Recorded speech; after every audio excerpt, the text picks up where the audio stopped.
भूमिका आहेच। शेवटी असं आहे की राम मंदिर हा हिंदुस्थानच्या जनतेचा जिव्हाळ्याचा आणि आत्मीयतेचा विषय आहे, श्रद्धेचा विषय आहे।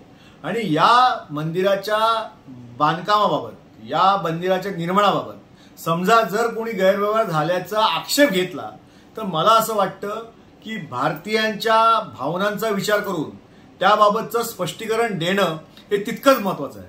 परंतु त्या उलट केवळ हुकुमशाहासारखा एखाद्या आपच्या खासदाराला जीवे मारण्याची धमकी द्यायची आणि सामनामध्ये याबाबत लिहून आलं स्पष्ट, म्हणून जर तुम्ही या ठिकाणी शिवसेना भवनवर मोर्चा आणण्याचा प्रयत्न केला तर एक लक्षात ठेवा, आम्ही बाळासाहेबांचे शिवसैनिक आहोत आणि शिवसैनिक आरेला कार्याने उत्तर देतो, पण मातोश्री आणि शिवसेना भवन हे आमचं मंदिर आहे।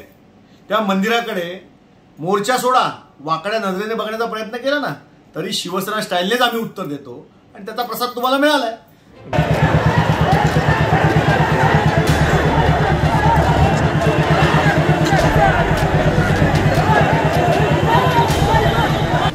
खऱ्या अर्थाने युवा मोर्चाचे आमचे पदाधिकारी आंदोलन पोलिसांना सूचना देऊन करत होते।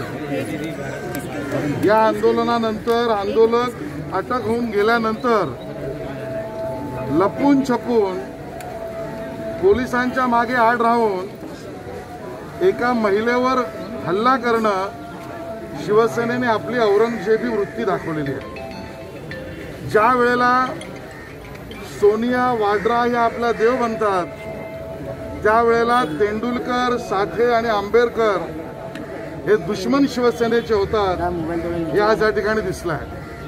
आणि त्यामुळे या बाहेर हल्ल्याचा आम्ही निषेध करतो। लपून छपून पोलिसांच्या आड राहून हल्ले कसले करता? रणांगणात समोर या, भारतीय जनता पार्टी तुम्हाला चारी मुंड्या चित करायला तयार आहे। आणि त्यामुळे या बाहेर हल्ल्याचा जेवढा निषेध करावा तेवढा कमी आहे। एक महिला अक्षता तेंडुलकर नावाची, तिच्यावर सगळ्यांनी मिळून हल्ला करणं शिवसेनेने आपली औरंगजेबी वृत्ती दाखवली आहे। आणि याचं उत्तर आज आमचे अध्यक्ष लोढाजी पण आहेत। हिंदीमध्ये एक म्हण आहे, लाथों के भूत बातों से नहीं मानते, इसके आगे बातों से नहीं चलेंगे, उनको उनकी भाषा में ही जवाब देंगे।